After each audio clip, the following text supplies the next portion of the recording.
Guys, ganyan ang palengke namin paghapon. Walang katao-tao. Hindi naman oh.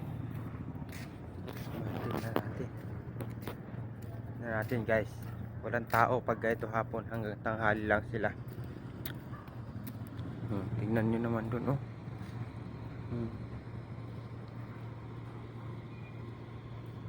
Ito pala paghapon.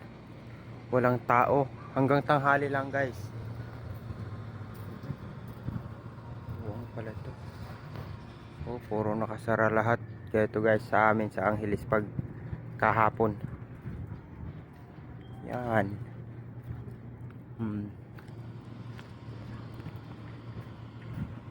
Pag ganito nagdidiskarga lang ng mga gulay. Gaya nun o truck.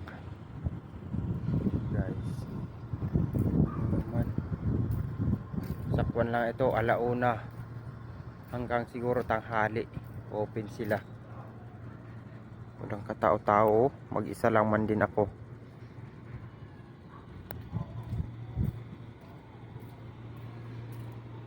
Ito guys, so pakita ko sa inyo. Walang katao-tao. Yan. Tingnan natin ha. Wala halos gaanong tao eh. Silipin natin. Madilim guys. Dilim oh. Yan guys, ito yung mga isda eh. Yan. Isda. Tapos dun pa oh. Doon oh, malinis guys. Walang alas 5 na ata ngayon guys. Tingnan nyo naman. Ito guys ang karnihan eh. Yan. Ikutin natin. Yan guys, ganito. Walang tao-tao oh. Pagka ganito hapon.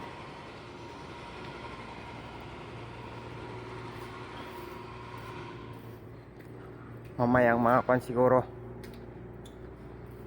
10, 11 ganon. Pumupunta dito yung mga tao. Katinda ng mga tinda nila. Yan yun naman oh. Walang tao guys. Isa lang man din ako.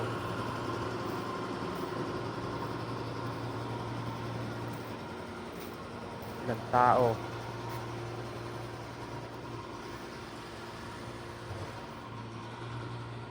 Ang laking palengke to guys. Laki niyan.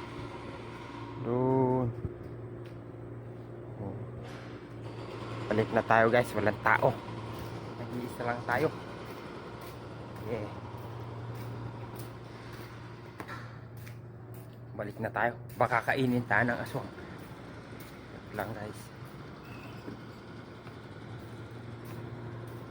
Paghapon guys walang tao, pero pag mga 10 siguro ng gabi yun, saka silang pupuntahan dito.